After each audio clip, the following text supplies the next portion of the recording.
हम लोग पिछले क्लास में लाइट के बारे में कुछ पढ़ाई किए थे। ठीक है, एक्सप्लानेशन हमने लाइट करीम दिया था, जस्ट इंट्रोडक्टरी क्लास। आज हम लोग रिफ्लेक्शन ऑफ लाइट पढ़ेंगे। ठीक है, तो रिफ्लेक्शन ऑफ लाइट है मतलब bouncing back of light.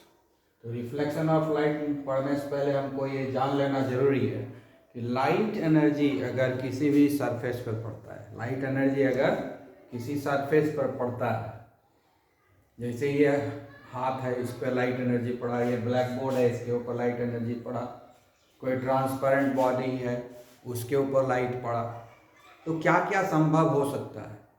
Light energy जब किसी के सरफेस पर आता है, किसी भी बॉडी के सरफेस पर आता है, तो तीन चीज की संभावना होती है। एक तो होता है कि ये पूरी तरह से एब्जॉर्ब हो जाए। एब्जॉर्ब मतलब वो सारे लाइट को निगल जाएगा। जैसे कि ये ब्लैक बोर्ड है, इसके ऊपर जब व्हाइट लाइट पड़ रहा है तो यहाँ एक चीज जान लो, व्हाइट लाइट जो बना होता है ना, वो 7 कलर्स से बना हुआ है। व्हाइट लाइट जो सनलाइट आता है हमारे पास, उसमें 7 कलर्स होता है। 7 कलर्स मिल करके ये जो है व्हाइट लाइट बनता है। तो व्हाइट लाइट जब इस पर पड़ रहा है तो ये ब्लैक दिखता है। इसका मतलब सातों का सातों कलर जो है ये इसमें एब्जॉर्ब हो गया है, इसीलिए ये ब्लैक दिखता है ना। और हल्का फुल्का उससे रिफ्लेक्ट हो रहा है, जो हमारे आँख तक पहुंचता है, जो हम दिख रहा है वो ब्लैक। सारे कलरफुल एनर्जी को ये एब्जॉर्ब कर लिया, इसलिए ये ब्लैक दिखा। ठीक है ना, आई बात समझ में। और सारे के सारे जब रिफ्लेक्ट हो जाता है तब वो वाइट दिखता है, या जो ठीक है, जैसे ये वाइट कलर दिख रहा है ना, ये जो वाइट कलर दिख रहा है ना, सेंडिंग, ये जो लिखा हुआ है यहाँ पर डेफिनेशन, ये वाइट कलर में दिख रहा है। वाइट कलर का मतलब हुआ कि जो भी लाइट उसके ऊपर पड़ा, उसमें से एक भी लाइट को एब्जॉर्ब नहीं किया, सारे लाइट को वो रिफ्लेक्ट कर दिया, इसलिए वाइट दिख रहा है। कोई चीज वाइट कब दिखता है? जब 7 का 7 कलर्स वापस रिफ्लेक्ट हो गया, टकराने का टकराया और इससे वापस हो गया, इसलिए ये वाइट दिख रहा है। और ये जो ब्लैक बोर्ड है, इसमें कुछ भी रिफ्लेक्ट नहीं हुआ, सारा का सारा ये एब्जॉर्ब कर लिया, यानी खा गया, ये पचा गया ये। ठीक है, एब्जॉर्ब हो गया, इसलिए ये ब्लैक हुआ। तो एक फिनोमिनन ये होगा कि सारे लाइट एनर्जी को ये एब्जॉर्ब कर लेगा तो ब्लैक दिखेगा, सारे लाइट एनर्जी को रिफ्लेक्ट कर देगा तो वाइट दिखेगा। और जब लाइट एनर्जी किसी से पास कर जाएगा, जैसे शीशा है, विंडो में शीशा, कार में, बस में, सब में शीशा लगा रहता है, उससे लाइट एनर्जी पास करता है, उसमें कोई चेंज नहीं होता है कलर में, जैसा शीशा का कलर है वैसा ही दिखता रहेगा। ठीक है ना। तो वो जो ट्रांसपेरेंट शीशा है, वो ग्लास है, उससे लाइट एनर्जी पास कर देता है, तो उसको बोलते हैं ट्रांसमिशन। तो इससे हम समझ गए कि लाइट जब किसी सरफेस पर पड़ता है तो 3 घटना होती है। एक घटना होती है एब्जॉर्प्शन, मतलब लाइट एनर्जी को रख लिया अपने पास, वापस जाने नहीं देंगे। दूसरा होता है रिफ्लेक्शन, आया मेरे पास, टकरा करके वापस चला गया, ये हो गया रिफ्लेक्शन। तीसरा फिनोमिनन है कि सरफेस पे पड़ा और सरफेस को आर पार करते हुए दूसरे साइड चला गया, वापस नहीं लौटा, और नहीं यहाँ रुका, ना तो इस सरफेस पर रुका और न ही वो वापस लौटा, बल्कि ये इस सरफेस को क्रॉस करते हुए उस पार चला गया, तो उसको हम लोग बोलते हैं ट्रांसमिटेड। तो जब भी लाइट एनर्जी पड़ेगा तो ये 3 तरह का फिनोमिनन होगा, एब्जॉर्प्शन होगा, ट्रांसमिशन होगा और रिफ्लेक्शन होगा। ये तो एक्सक्लूसिव हुआ। बहुत सारा बॉडी है जिसमें एब्जॉर्प्शन भी होता है, ट्रांसमिशन भी होता है, रिफ्लेक्शन भी होता है। अब जैसे हम लोगों का बॉडी है, जैसे ये कपड़ा पहने में कुछ कलर दिख रहा है ना, इस पर ये जो शर्ट का कुछ कलर दिख रहा है, इसका मतलब क्या हुआ कि हम जो कपड़ा हम पहने हुए हैं ये कुछ लाइट एनर्जी को एब्जॉर्ब कर लिया है, सारे लाइट एनर्जी को रिफ्लेक्ट नहीं किया, कुछ एनर्जी, सारे एनर्जी को ये सारे 7 का 7 कलर्स ये शर्ट एब्जॉर्ब नहीं किया, कुछ 7 कलर्स में से कुछ कलर को एब्जॉर्ब कर लिया, तो बाकी जो कलर बच गया वो सब आपस में कंबाइन हो करके ये शर्ट का कलर दिख रहा है। ठीक है, मतलब कुछ लाइट एनर्जी को ये शर्ट जो है एब्जॉर्ब कर लिया और कुछ लाइट एनर्जी को रिफ्लेक्ट कर दिया। जो एब्जॉर्ब कर लिया वो नहीं दिख रहा है, जो कलर, जिस लाइट एनर्जी को एब्जॉर्ब कर लिया ये शर्ट, 7 में से कुछ को एब्जॉर्ब कर लिया। 7 कलर्स होता है वाइट लाइट में, उसमें से 7 कलर्स में से कुछ 2, 3, 4 एब्जॉर्ब कर लिया, वो नहीं दिखा। अब जो बाकी बच गया, जो एब्जॉर्ब नहीं हुआ, वो रिफ्लेक्ट हो गया, बाउंस बैक हो गया, तो वो सब मिल करके एक कलर बना दिया। क्योंकि 7 रहता तो वापस वाइट कलर होता, लेकिन क्या हो गया कि इसमें से कुछ कलर एब्जॉर्ब हो गया, कुछ कलर रिफ्लेक्ट हो गया, कुछ कलर रिफ्लेक्ट हो गया। इसलिए जो कलर रिफ्लेक्ट हुआ है, जो सब वो सब मिल करके एक कलर बनाया, जो कि हमारा शर्ट का कलर दिख रहा है। तो दोनों फिनोमिनन भी एक साथ हो सकता है, एब्जॉर्प्शन और रिफ्लेक्शन। कोई कोई बॉडी होता है जिसमें तीनों हो जाता है, कुछ लाइट एनर्जी एब्जॉर्ब हो जाएगा, है ना। जैसे कि कलरफुल शीशा सब होता है ना, बहुत सारा शीशा होता है कलरफुल, तो लगा हुआ रहता है। तो घर के अंदर जो है, जैसे विंडो पैन लगा दिए, कार में लगा देते हैं डार्क शीशा, डार्क कलर का ग्लास लगाते हैं, विंडो पैन लगा देते हैं ना, कार में लगाए, बस में लगाए, तो जो बाहर का जो लाइट एनर्जी है अंदर कम गया। या घर में भी विंडो में हम लगा देते हैं शीशा, ऐसा शीशा लगाते हैं कि लाइट एनर्जी घर के अंदर कम आए। तो कम आया लाइट एनर्जी, मतलब क्या होगा, लाइट का ट्रांसमिशन तो हुआ, इस पार से उस पार गया, थोड़ा बहुत लाइट एनर्जी ट्रांसमिट हो गया, ठीक है।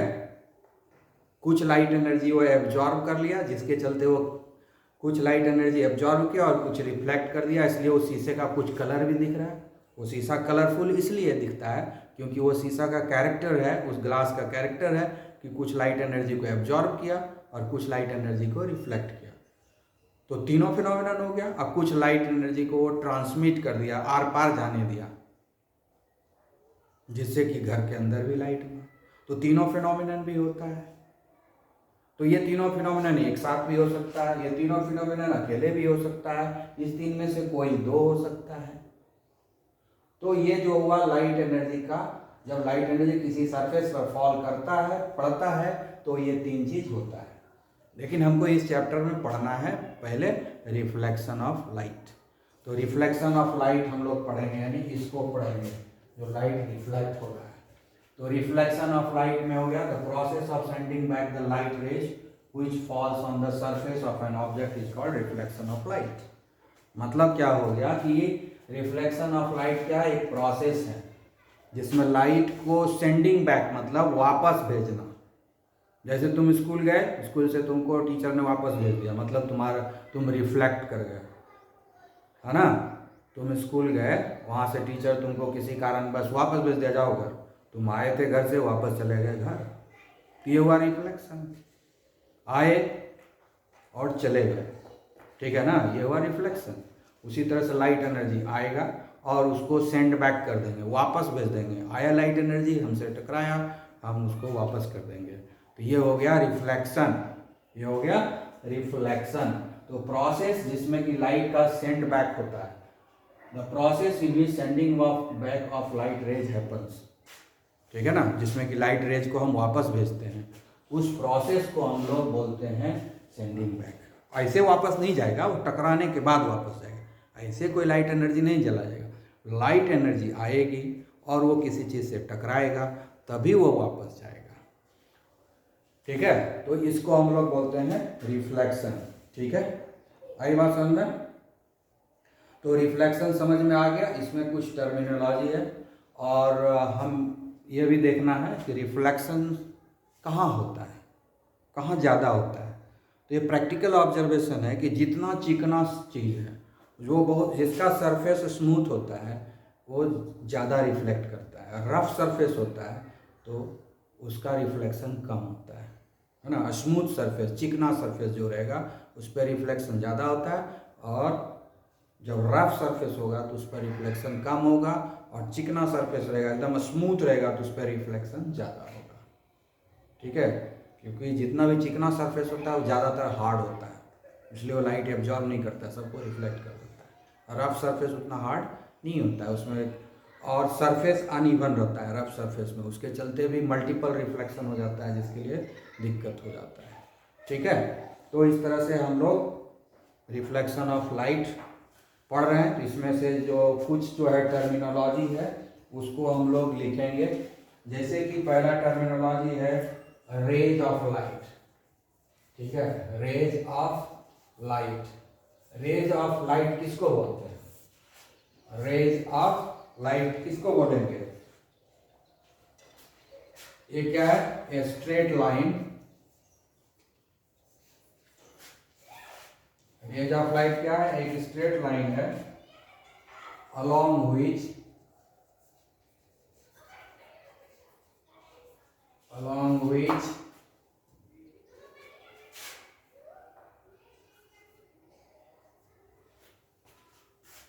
light travels।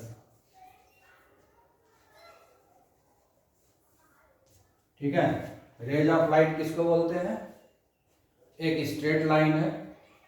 Raise of light क्या है? एक स्ट्रेट लाइन है along which light travels।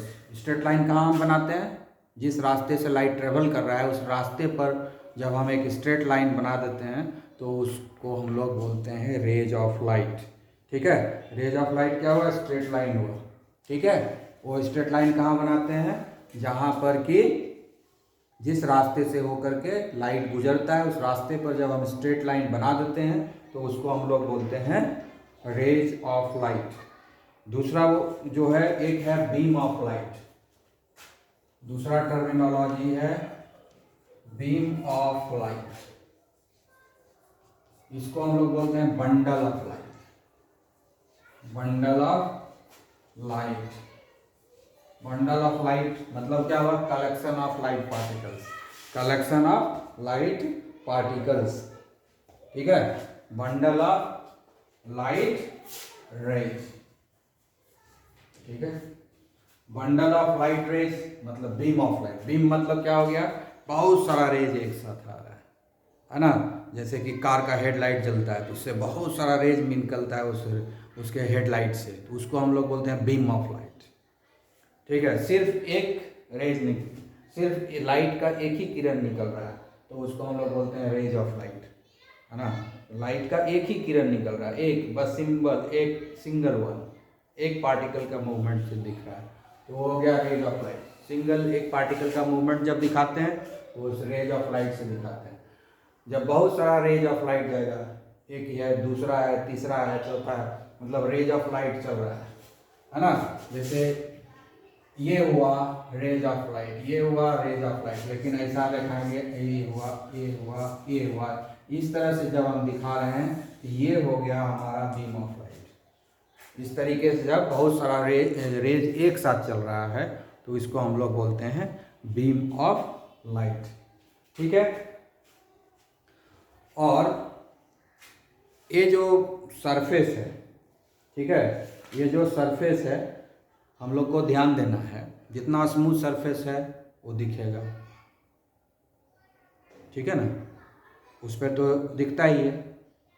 अब जो रूम में सामान है वो हम रूम के किसी भी कोने से देख पाते हैं। रूम में जो सामान रखा हुआ है हम रूम के किसी भी कोने से देख सकते हैं, हमको सब कुछ दिखता है। क्यों दिखता है? क्योंकि रूम में जो जितना सामान रखा हुआ है लगभग सबका रफ सरफेस है, लगभग सबका रफ सरफेस है। तो रफ सरफेस होने के चलते रिफ्लेक्शन जो होता है बहुत सारे डायरेक्शन में हो जाता है। रिफ्लेक्शन जो होता है वो बहुत सारे डायरेक्शन में होता है। जिस डायरेक्शन में देखो उस डायरेक्शन में रिफ्लेक्शन नजर आएगा, जिसके कारण हमको रूम के किसी भी कोने से सामान दिखता है। लेकिन अगर कोई स्मूथ सरफेस है, जैसे कोई रखा हुआ है दर्पण रखा हुआ है, मिरर रखा हुआ है, तो जब तक हम मिरर के सामने नहीं पहुंचेंगे हमको मिरर दिखाई नहीं देगा। लेकिन घर में अगर घड़ा रखा हुआ है तो वो कहीं से भी दिखेगा। घर में कोई बॉटल रखा हुआ है तो कहीं से भी दिखेगा, क्योंकि उसका शेप ऐसा बना हुआ है, उसका रिफ्लेक्शन हर दिशा में होता है। उस पर लाइट एनर्जी हर दिशा से पड़ती है और हर दिशा में रिफ्लेक्शन होता है, हर डायरेक्शन में रिफ्लेक्शन होता है, ठीक है ना। इसलिए रूम के किसी भी कोने से जब हम उसको देखने जाते हैं तो हमको दिखता है। लेकिन अगर दर्पण रखा हुआ है कहीं तो जब तक उसके सामने नहीं जाएंगे वो नहीं दिखेगा, क्योंकि दर्पण का एक जो स्मूथ सरफेस है, प्लेन सरफेस है, ठीक है। तो जब लाइट पड़ेगा तभी रिफ्लेक्ट होगा तो हमको दिखेगा, तो सामने जाएंगे तब तो। लेकिन बाकी जो घर का सामान होता है उसका सरफेस तो प्लेन होता नहीं है, उसका अलग अलग शेप होता है। शेप अलग होने से सरफेस सबका अलग अलग हो जाता है, और जितना दुनिया में सरफेस है सब कुछ ना कुछ रिफ्लेक्ट करता है, तो रिफ्लेक्शन अलग अलग डायरेक्शन में होता है, इसलिए रूम में रखा हुआ सामान हमको कहीं से भी दिख जाता है। ठीक है, तो ये हुआ रिफ्लेक्शन का फिनोमिना। और हम लोग ये भी जानना चाहेंगे कि सबसे अच्छा रिफ्लेक्टर कौन है। तो प्रैक्टिकली ये देखा गया है कि सबसे अच्छा रिफ्लेक्टर, सबसे ज़्यादा रिफ्लेक्शन जो होता है वो सिल्वर से होता है। सबसे अच्छा रिफ्लेक्शन किससे होता है? सिल्वर से होता है। सिल्वर, चांदी, वो बहुत ही चिकना और स्मूथ होता है और उससे रिफ्लेक्शन बहुत ज़्यादा होता है। ठीक है, लेकिन वो बहुत ही वीक होता है, स्क्रैच तुरंत लग जाता है, तो उसको रखना बड़ा मुश्किल होता है। तो हम लोग जो बनाते हैं सरफेस, ठीक है ना, कोई भी दर्पण, उसके पीछे के पोर्शन में पहले कोटिंग कर देते हैं सिल्वर को। सिल्वर को कोटिंग करने से दर्पण गुड रिफ्लेक्टर हो जाता है। ग्लास क्या होता है? ट्रांसपेरेंट होता है, तो उससे तो लाइट एनर्जी इस पार से उस पार चला जाएगा। लेकिन उसके पीछे के पोर्शन पर हम लोग क्या करते हैं? सिल्वर का एक कोटिंग दे देते हैं, और सिल्वर के कोटिंग करने के बाद उस पर एक प्राइमर लगा देते हैं। प्राइमर लगाते हैं लकड़ी वकड़ी को रंगने के लिए, है ना। उसके ऊपर रेड कलर का एक पेंट आता है जिसको प्राइमर बोलते हैं, उसको लगा के सुखा देते हैं तो हार्ड हो जाता है, तो स्क्रैच नहीं लगता है। तो अगर सिल्वर को सिर्फ हम लगा देंगे ग्लास के पिछले पोर्शन पर, तो क्या होगा? हाथ उथ भी लगेगा तो वो निकल जाएगा बाहर, तो ख़राब हो जाएगा। इसीलिए क्या करते हैं कि सिल्वर पेंट, पहले सिल्वर से उसको पेंट कर देते हैं और उसके ऊपर जो है रेड पेंट लगा देते हैं, जिसको हम लोग बोलते हैं प्राइमर भी बोलते हैं। और जब वो ड्राई हो जाता है प्राइमर, तो पूरा हार्ड हो जाता है, तो स्क्रैच जल्दी नहीं लगता है। तो इस तरीके से हम लोग जो है दर्पण बनाते हैं, मिरर बना लेते हैं। ठीक है, तो हम लोग क्या करते हैं कि अब जो है बोर्ड के ऊपर दर्पण तो बनाना बड़ा मुश्किल है ना। तो हम लोग को क्या करेंगे? दर्पण के लिए एक सिंबल बनाते हैं। दर्पण के लिए क्या बनाते हैं? एक सिंबल। तो दर्पण के लिए सिंबल क्या है, या कोई भी रिफ्लेक्टिंग बॉडी है उसके लिए सिंबल ये है। ठीक है, पीछे में हम ऐसे बना देते हैं। ठीक है, पीछे अब ये बैक पोर्शन है, ये जो बना है पीछे डिजाइन, वो बैक पोर्शन हो गया। और ये जो सरफेस है, इसी सरफेस से रिफ्लेक्ट हो रहा है, इसी सरफेस से रिफ्लेक्ट हो रहा है। तो दर्पण को हमको पेपर पर इस तरीके से दिखाते हैं दर्पण को, क्योंकि रिफ्लेक्टर है, तो रिफ्लेक्टर का सामने का पोर्शन जो है उससे रिफ्लेक्ट हो रहा है, पीछे के पोर्शन पर वो कोटिंग किया हुआ सिल्वर से, वो इधर दिखा रहे हैं, ये इधर से हुआ। अब ये जो लाइट आ रहा है, ये हुआ रेज। ठीक है, ये हुआ रेज, फिर यहाँ से टकराने के बाद ये वापस आएगा, ये हुआ रेज। ठीक है, ये रेज यहाँ आके टकराया, ठीक है, और टकराने के बाद वापस आया, इसको बोलते हैं रेज। इस तरह से हम लोग जो है रिफ्लेक्शन को दिखाते हैं। ठीक है, इस तरह से हम लोगों को दिखाना है, इस तरह से। आई बात समझ में? तो रिफ्लेक्शन ऑफ लाइट पढ़ रहे हैं, तो इस तरह से हम लोग ड्राइंग बनाते हैं। अब जो है, ये जो लाइट एनर्जी जिस पाथ को फॉलो करते हुए आता है, उस पर हम लोग जो है रेज ऑफ लाइट बनाते हैं। ठीक है ना, रेज ऑफ लाइट बनाते हैं, उसको हम लोग बोलते हैं इंसिडेंट रे। क्या है? जो रेज है जो कि इस दर्पण के ऊपर पड़ रहा है, उसको हम लोग बोलते हैं इंसिडेंट रे। तो ये हो गया हमारा इंसिडेंट रे। ठीक है, क्या क्या होगा? हम लोगों को एक पॉइंट चुनेंगे, जैसे मान लेते हैं कि ये पॉइंट है, इस पॉइंट पे लाइट को हमको, इसको बोलेंगे point of incidence. Point of incidence, incidence मतलब कोई चीज आके जो टकराता है ना, हमारे पास कोई आ रहा है तो इंसिडेंस हुआ, पॉइंट ऑफ इंसिडेंस हुआ। ठीक है, एक घटना घट गई, पॉइंट ऑफ इंसिडेंस हुआ। ठीक है, और इस पॉइंट पर जो रेज ऑफ लाइट आया है ना, यही ना रेज ऑफ लाइट आ रहा है, इधर आ रहा है, ये रेज ऑफ लाइट आ रहा है यहाँ पर, तो इसको बोलते हैं इंसिडेंट रेज। इंसिडेंट रेज, जो रेज ऑफ लाइट आता है इस पॉइंट पर, जिस पॉइंट पे कि वो मिरर को टच करेगा, यानी जिस पॉइंट पर मिरर पर वो टकराएगा उसको हम लोग पॉइंट ऑफ इंसिडेंस बोलते हैं। और जो रेज ऑफ लाइट आ रहा है लाइट एनर्जी को लेते हुए उसको हम लोग बोलते हैं इंसिडेंट रेज। ठीक है। और उसके बाद जो है टकराने के बाद ये वापस उस उधर ही लौट जाता है, तो ये हुआ रिफ्लेक्टेड रेज, रिफ्लेक्टेड रेज। ठीक है। टकराने के बाद जो वापस रेज ऑफ लाइट निकला, टकराने के बाद जो वापस रेज ऑफ लाइट निकला उसको हम लोग बोलते हैं रिफ्लेक्टेड रेज। ठीक है। अब यहाँ पर एक ड्राइंग करेंगे। इस पॉइंट पर, ये सरफेस है, प्लेन सरफेस है, इस पॉइंट पर हम एक जो है 90 डिग्री का एक लाइन खींच देंगे। ठीक है। ये जो एंगल है, ये जो एंगल है, ठीक है, ये कितने का हुआ 90 डिग्री। ये जो एंगल है ये कितने का हुआ 90 डिग्री। तो ये जो रेज खींचे, जो कि ये जो प्लेन सरफेस है, दर्पण का जो सरफेस है, मिरर का जो सरफेस है, उस पर 90 डिग्री का एंगल बनाते हुए एक रेज को खींचे, पॉइंट ऑफ इंसिडेंस को, इसको हम लोग बोलते हैं नॉर्मल। इसको क्या बोलते हैं नॉर्मल। नॉर्मल क्या है, एक इमेजिनरी लाइन है जो कि हम पॉइंट ऑफ इंसिडेंस के ऊपर 90 डिग्री का एंगल बनाते हुए, तो 90 डिग्री का एंगल किसके साथ ये बनाया,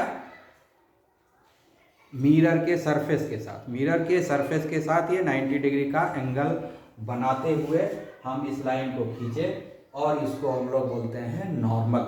ठीक है। तो ये हो गया नॉर्मल। ठीक है। अब हमको क्या करना है, अब ये नॉर्मल के साथ देखेंगे कि क्या है।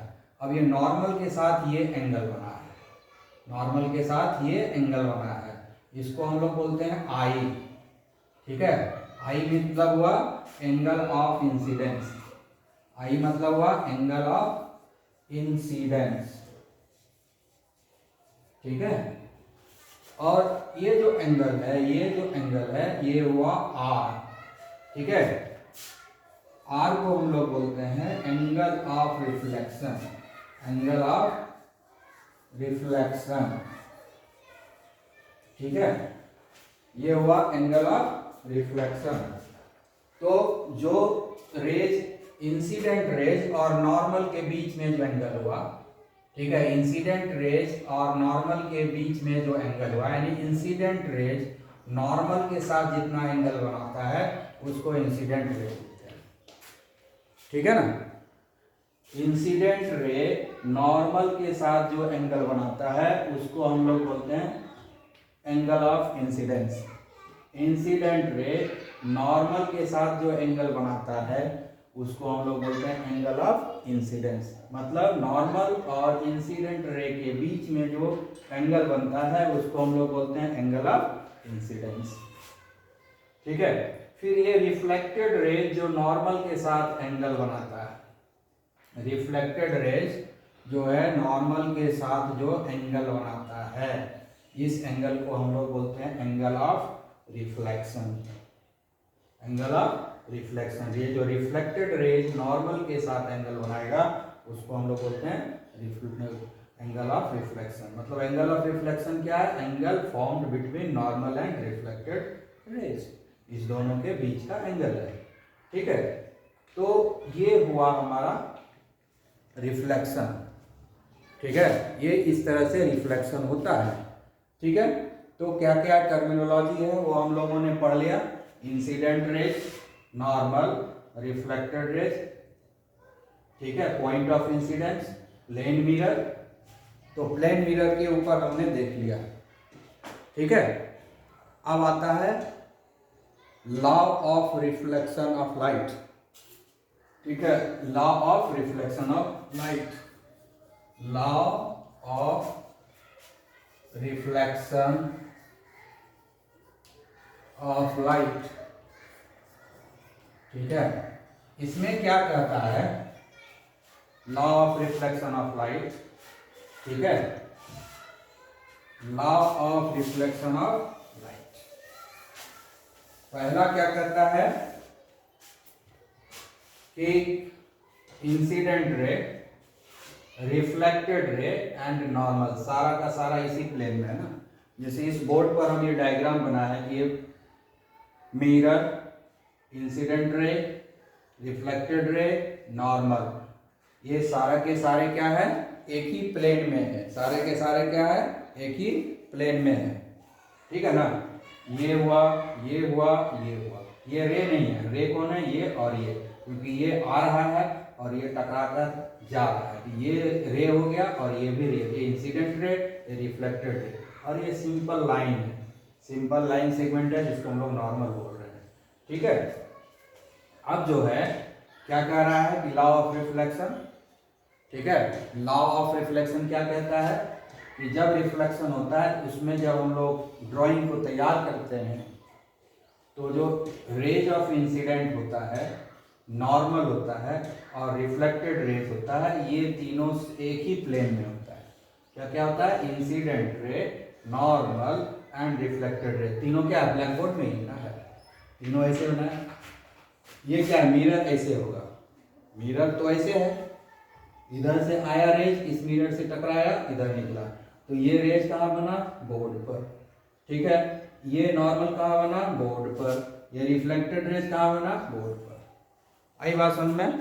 जैसे कि मिरर हुआ, मिरर क्या है, ये होगा मिरर, ये हुआ मिरर, मिरर पे आया, लाइट टकराया इस पर, ये जैसे मिरर है तो लाइट आई, इस पे टकरा गई और इससे टकरा करके ऐसे गया, तो ये कहाँ बना, बोर्ड पर। ये तो बोर्ड के सामने है मिरर, बोर्ड पर सटा हुआ है, सामने है, वर्टिकली है, बोर्ड के वर्टिकल डायरेक्शन में है। तो अब ये मिरर पे टकराया है और यहाँ से ये रिफ्लेक्ट कर गया और इसी पॉइंट पर ये हम 90 डिग्री का एक लाइन खींचे, परपेंडिकुलर लाइन खींचे इसके ऊपर, है ना। नॉर्मल क्या है, परपेंडिकुलर टू दिस मिरर, ठीक है। तो अब देखो कि तीनों क्या है, एक ही प्लेन में, और ये तो प्लेन में नहीं है। प्लेन इसका कौन सा प्लेन है, जो हिस्सा, पिछला हिस्सा जो इस बोर्ड से टच कर रहा है वो हिस्सा सिर्फ प्लेन में, पूरा मिरर जो इस प्लेन में नहीं है, पूरा मिरर जो है ये प्लेन में नहीं है। इसका जो ये हिस्सा जो टच कर रहा है ब्लैक बोर्ड को, वही सिर्फ इस प्लेन में है, ठीक है ना। तो इसलिए हम इसको इंक्लूड नहीं करेंगे मिरर को प्लेन में, क्योंकि पूरा मिरर तो प्लेन में नहीं आ रहा है। तो कौन कौन आ रहा है प्लेन में, सिर्फ ये आ रहा है, ये आ रहा है। प्लेन मतलब क्या हुआ, एक ये क्या है, बोर्ड क्या है, एक प्लेन है ना, ये एक प्लेन है, समतल एरिया, उसको हम लोग प्लेन बोलते हैं। तो सारा इसी समतल एरिया में है ना, incident ray, normal, reflected ray, तीनों का तीनों जो है सेम प्लेन में है, ठीक है। मतलब पहला लॉ क्या हो गया, इंसिडेंट रे,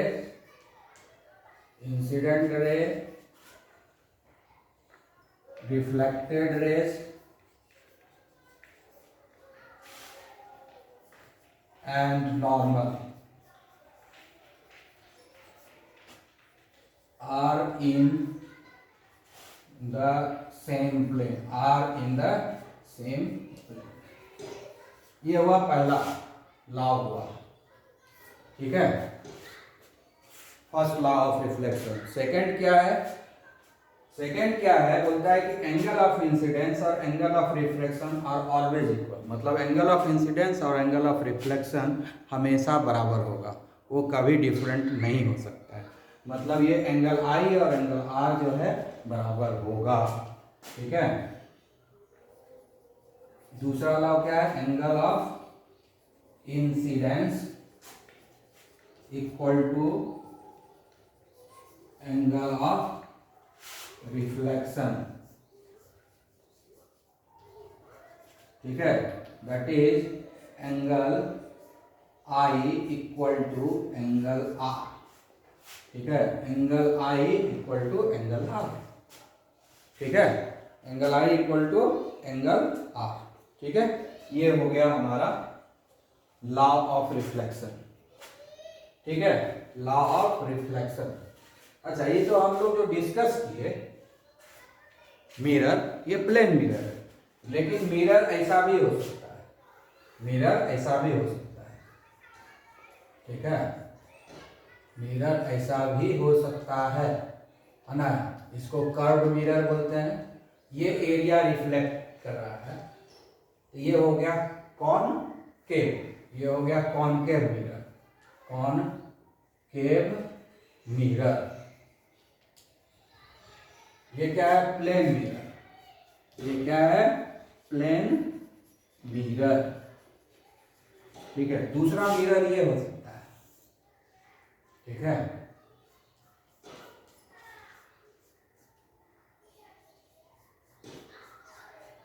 ये रिफ्लेक्टिंग सरफेस है, ये वाला सरफेस जो है रिफ्लेक्टिंग है।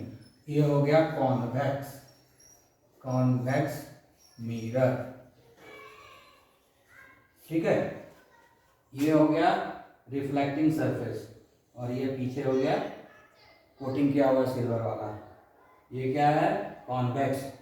ठीक है, यानी ये जो ऊंचा पार्ट हो गया, अगर ऐसा है, ये रिफ्लेक्टिंग सरफेस है, ये वाला ऊंचा पार्ट, तो ये कॉन्वेक्स मिरर हो गया। अगर ये रिफ्लेक्टिंग सरफेस है, केव बन गया है ये, इसलिए इसका नाम हो गया कॉनकेव, है ना। ये एपेक्स की तरह, है ना, निकल गया गुंबद की तरह, ये हो गया कॉनवेक्स, है ना। ये हो गया कॉनकेव, कॉनकेव गुफा हो गया ना, कॉनकेव गुफा हो गया। ये कॉन्वेक्स, बल्ज आउट हो गया है, बल्जिंग आउट सरफेस अगर रिफ्लेक्टिंग सरफेस है तो हो गया कॉन्वेक्स, है ना। और अंदर है, बल्ज इन है, अंदर है गड्ढा टाइप का, तो ये हो गया कॉनकेव। जैसे चम्मच है ना, चम्मच का एक भाग ऐसे रहता है और दूसरा भाग ऐसे रहता है, तो ये भाग भी मिरर है, ये भाग भी मिरर है, चम्मच में दोनों है। चम्मच में ये वाला एरिया क्या हो गया? कॉन्वेक्स मिरर, और ये वाला एरिया क्या हो गया? Concave mirror. तो ये तीन तरह का हमको मिरर मिलेगा generally, plane mirror, concave mirror और कॉन्वेक्स मिरर। तीनों में ये लॉ अप्लाई होगा, ऐसा नहीं है कि सिर्फ प्लेन मिरर पे होगा, क्योंकि इसका हर पॉइंट प्लेन है, इसलिए ये अप्लाई होगा, क्योंकि इसमें हर पॉइंट जो है एक प्लेन, हर पॉइंट अपने आप को एक प्लेन ही शो करेगा। कॉन्वेक्स में भी, कॉनकेव में भी हर पॉइंट अपने आप को एक प्लेन मिरर के रूप में ही दिखाएगा।